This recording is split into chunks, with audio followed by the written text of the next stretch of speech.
अपन कौन कौन से त्योहार मनाते हैं मालूम नहीं है? होली, दीपावली, रक्षाबंधन मनाते हैं ना। और अभी कौन सा त्योहार आने वाला है? होली। वेरी गुड, सबको पता है। सब क्या करोगे होली में?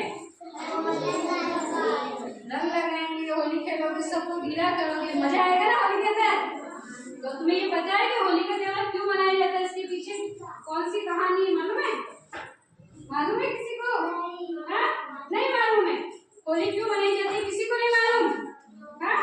चलो, तो बहुत पहले, बहुत पुराने वक्त की बात है। एक राजा था, हिरण्यकशिप। क्या था? ये बेटे बात नहीं करो, स्टोरी सुननी है ना, स्टोरी सुनो। होली क्यों मनाते, ठीक है? तो राजा था हिरण्यकशिप। कौन था? राजा। वो बहुत बड़ा राजा था। कैसा राजा था? आओ मैडम, आ जाओ।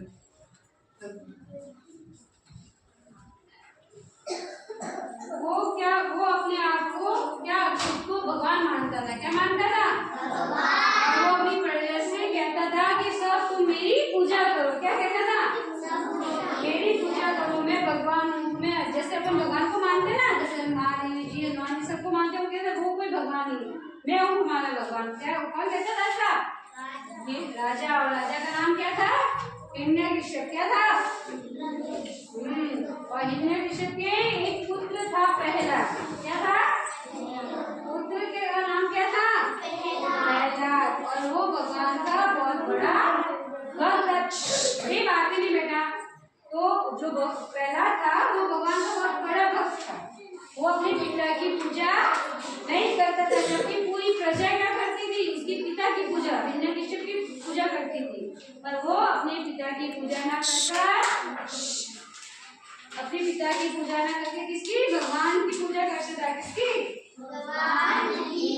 हिरण्यकशिप उसको बहुत सारी उसने सजाएं दी। कभी उसने पहाड़ से गिरा दिया, कभी उसको हाथी के नीचे घुसला दिया, पर फिर भी उसने अपने पिता को भगवान मानने से मना कर दिया। क्या कर दिया? वो कहता था मैं तो किसी भगवान को ही भगवान मानूंगा, आपको भगवान नहीं मानूंगा। तो फिर हिरण्यकशिप ने एक काम किया। उसकी बहन थी होलिका। कौन थी? होलिका। और होलिका को भगवान से वरदान था कि वो आग के अंदर नहीं जल सकती। क्या वरदान था? होलिका को क्या वरदान मिला था? अगर वो आग के अंदर बैठ जाएगी तो भी वो नहीं जलेगी। तो हिरण्यकशिप ने अपनी बहन होलिका से कहा तुम एक काम करो, आग के अंदर बैठकर प्रहलाद को अपनी गोदी में लेके बैठ जाओ। जो प्रहलाद तो मर जाएगा और तुम्हें वरदान मिला हुआ है तो तुम नहीं जलोगी। तो होलिका ने कहा ऐसा करना है क्या? उन्होंने कहा। तो फिर बहुत सारी लकड़ियों का एक ढेर लगाया और उसके अंदर, उसके ऊपर होलिका बैठ गई और उसकी गोद के अंदर किसको बिठा दिया? प्रहलाद को। किसको बिठाया?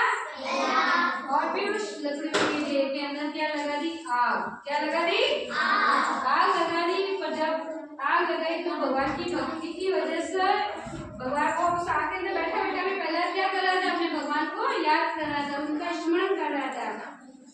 तो उसकी वजह से क्या हुआ? वो अपने भगवान को सच्चे दिल से याद कर रहा था तो भगवान ने उसकी सहायता की और उस आग से वो कुछ भी नहीं हुआ, वो जला भी नहीं। प्रहलाद क्या हुआ? प्रहलाद आग के अंदर जला भी नहीं। और जो होलिका थी जिसे भगवान का वरदान मिला हुआ था वो आग के अंदर जल गई और जलकर मर गई।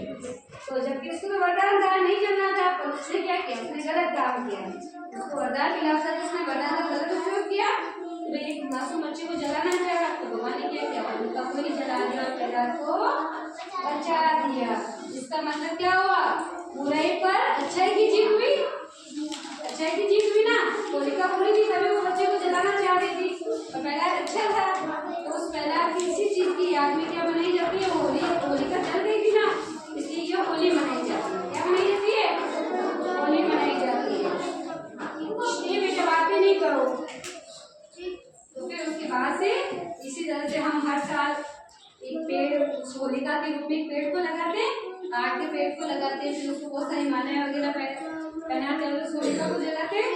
और उसे वो ये जो हम होली जलाते हैं उस होलिका के रूप में हम उसको जलाते हैं। ठीक है?